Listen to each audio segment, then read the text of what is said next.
a week A already. week ago. There were 6 concerts. האורחת שלנו הפעם היא קלר וואנקסי, פסנתרנית, צעירה, סינית ומדהימה. שלום קלר. Shalom. Ni hao. Ni hao. Claire sounds French to me. I think it wasn't intentional. It's more like my parents were trying to come up with unusual names, and it was either Claire, Gertrude, or Iris. Good Gertrude. thing. Right. For you, Gertrude. Right. Pretty terrible. Lucky you. Yeah. Lucky you, so you are Claire. Yeah. But you were born in... In Rochester, New York. So you are American. Right. But you speak Chinese. Yeah, my parents are Chinese. Your parents are Chinese. You were born in Washington. New York. New York, okay. Right. Now, Huangci, that's also a funny combination. I know quite a few Chinese with the name of Wang, but never Yeah. Huangci. Why Huangci? My father's last name is Huang, and my mother's last name is Si. So they decided, since they were in America, and China's not allowed, but in America, to put it together. And you are a joint venture of the two of them. Right. Right. So you are Claire Huangci. Yeah. One should say Huang or Huang? Huang. Huang. Huang Si. But we say only Huangci. Or, It's okay. yeah, Huangci. Huang Si. Claire Huangci. We all know you quite well from YouTube. You are a wizard. You play the second etude of Chopin, which is notoriously known as the most difficult, most demanding etude. You play it the fastest of all. Is it true? I'm not quite sure, but out of everything I've seen, yeah, probably. And it takes you about 1 minute to play it. Yeah, more or less. How many people watched it on YouTube? I think about 40, 50,000. 50,000. I haven't checked. So let's watch it once again, 50,002.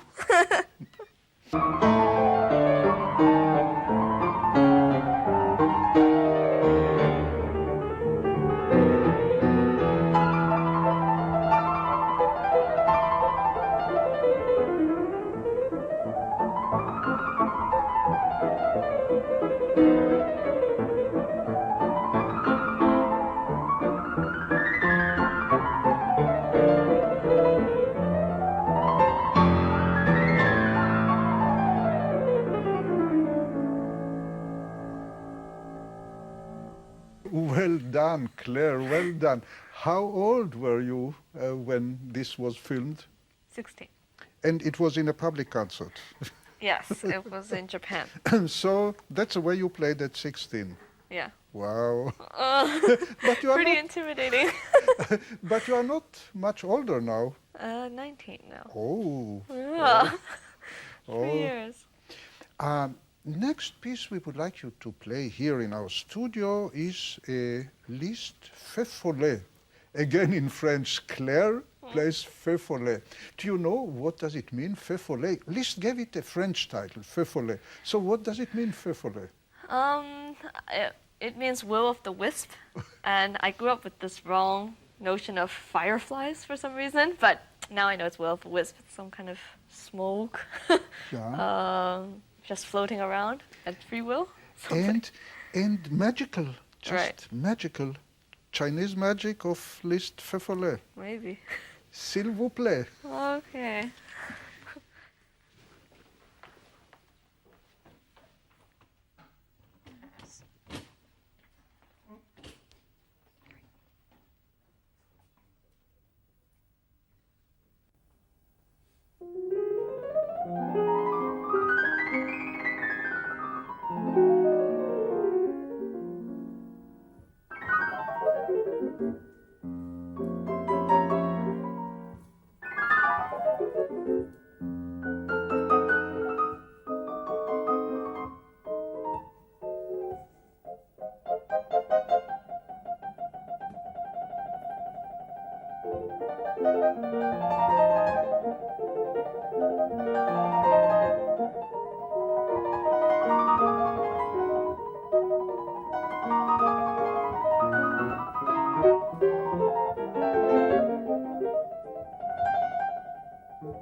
Bravo, bravo. Claire, that was fabulous indeed. Tell me, do you know how difficult this etude is considered to be? I know of it, right? People told you. Yeah, yeah, but I think there are other Liszt etudes from me that I heard. I can tell you in secret that this is considered to be the most challenging and difficult etude by Liszt, which means the most difficult etude of all. Not for you. I've played it for many years. And you never hesitate to take any challenge. Yeah, I don't. I like them. Must you practice a lot? It depends. It can range from 2 hours to 6, 7. 6, 7 is my maximum. Do you believe that Chinese have better hands? I don't. I think that it all depends on practice for most people, and Chinese have a lot of time. You were born in America. Yeah, But your parents born in China. and came to America at the age of? I think they're about 20. They've been there for more than 20 years now, and they were there for college. Uh-huh. For So they universities. came to America as students Yes. and decided to remain. Yeah. Are they musicians? No, they study science and business. And both parents are actually scientists. Yeah. And grandparents? Grandparents, mostly scientists, but they all had different jobs, nothing to do with music. And the grandparents are still in Beijing. Yes. So how come everybody is a scientist and the little Claire is a pianist? My parents brought me a piano for my birthday, my 6th birthday, just to find a hobby because pianos were on sale. And then, and I just took to the instrument. Slowly. And I would like to ask you to play from Tchaikovsky, you know what? Yes. The Chinese Chinese. dance. The Okay. Chinese dance by Tchaikovsky. Yeah, sure. Okay.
Thanks, Claire. That's so witty. And tell me, you speak Chinese? Yes, I You do. speak Chinese well? Fluently. I just can't read and write. Why? Lazy girl. Yeah, I think my parents were too busy to teach me, and also I didn't really start speaking Chinese until I went to music school. There were so many Chinese students, so I picked it up there. Do you think that this Tchaikovsky can write good Chinese music? Or is it Chinese? I'm not sure. I think Chinese music is a little bit different, but I don't know much about it. So maybe it is Chinese in quotation marks, Yeah, Chinese I in think the so. eye of the Yeah, Russian guy. When you come to China and you are performing a lot in China, you have concerts in China. Yeah. When you are coming to China, do they know that you are not Chinese? Yes, they know. They're always surprised that I speak Chinese because when they see me, they think I'm something else, Japanese or something. And but I go there maybe once a year. But how come they see right away that you are not Chinese?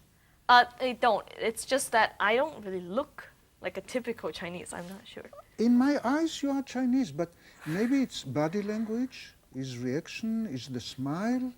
Maybe. Although I think it's now Chinese are more westernized, so I'm not sure. But they think that I don't really look.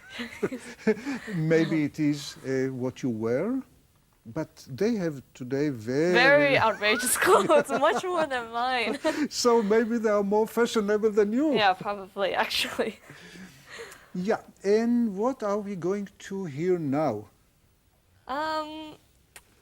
Not sure. Whichever you like. Okay, you let want. me watch my list. Oh, it says Mendelssohn. Ah, okay. And I'm very glad you are going to play this Mendelssohn because we asked you to prepare a lot of Chinese magic with a lot of virtuosity and agility and fast fingers, and you are known as the fastest fingers in the world.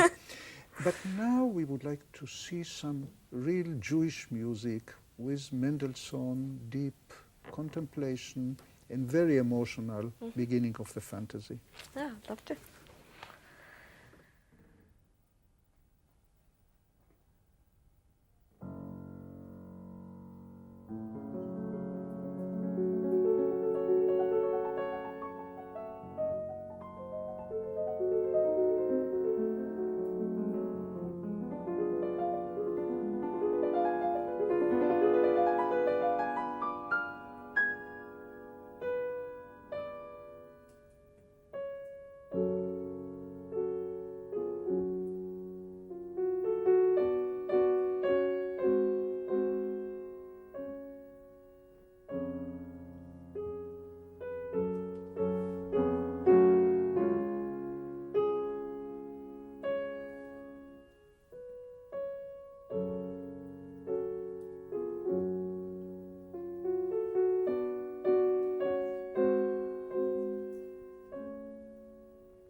Thank you, Claire. This was really heart-touching. You know, yesterday we had as a guest in our studio the big maestro Kurt Masur, and we were discussing Mendelssohn music. And I said to him that I feel that most of Mendelssohn melodies are very Jewish. And he somehow disagreed. Can you play the main theme of this fantasy, the opening?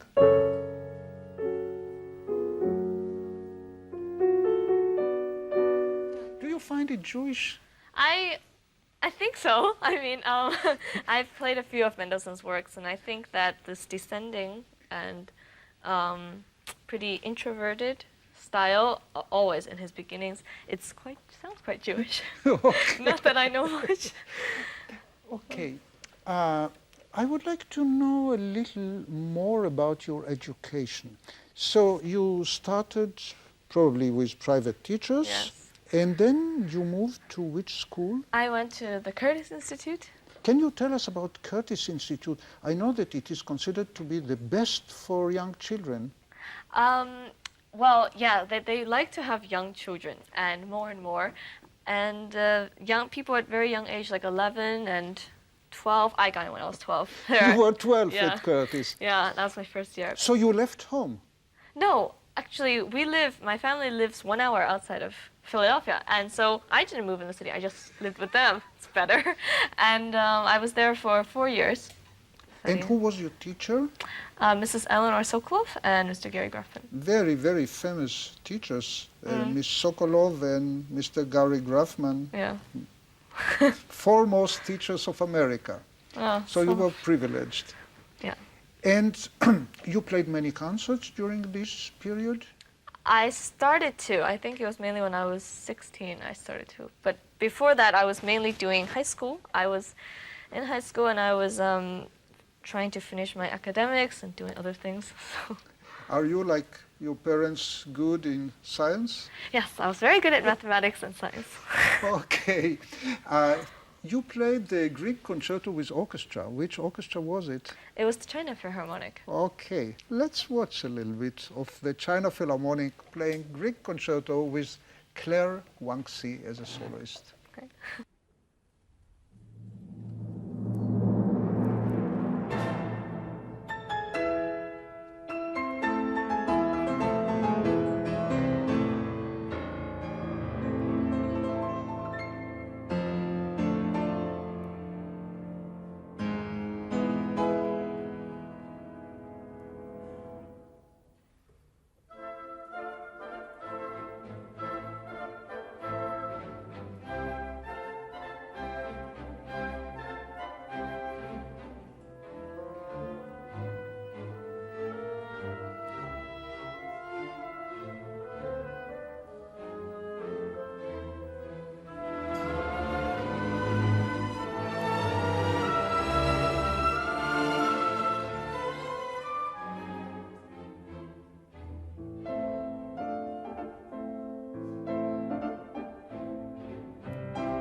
Well done, Claire.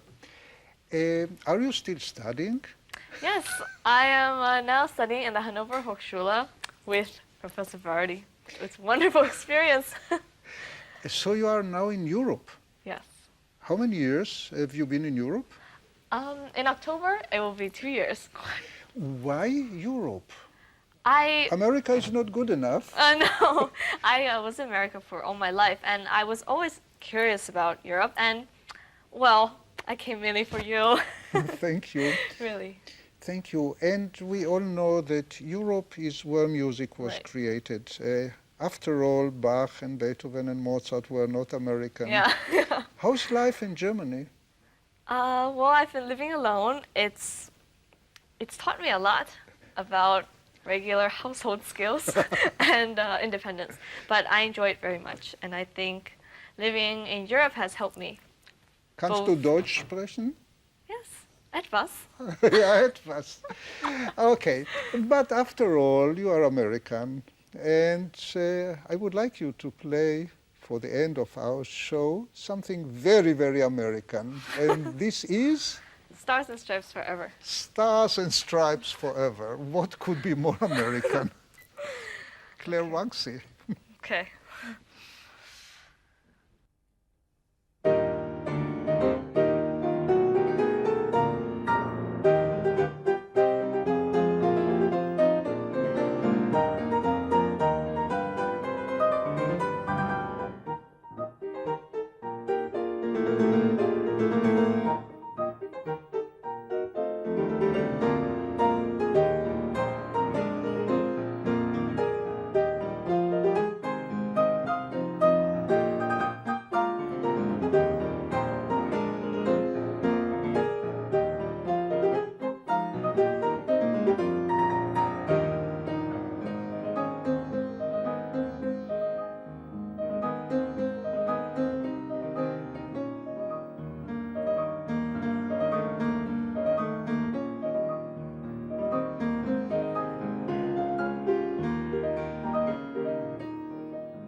הקטע הזה, שקלר נגנה בזה הרגע, נכתב בידי ולדימיר הורוביץ, שהיה גדול הווירטואוזים של פעם. הוא כתב את זה עבור עצמו, ואמרו שרק הוא יכול לנגן את זה. היום קלר מנגן את זאת בקלות רבה. אבל קלר יודעת שלהיות מוזיקאי זה לא רק להיות וירטואוז. אבל יש כאן איזה קשר מאוד מאוד מעניין. הנה מארי פראיה, שישב על הכיסא הזה לפני כמה שבועות, סיפר שהוא ניגן לפני אותו הורוביץ, והורוביץ אמר לו, תשמע מארי, אם אתה רוצה להיות מוזיקאי טוב, תהיה קודם כל וירטואוז. Thank you so much, Claire Huangci. ששה.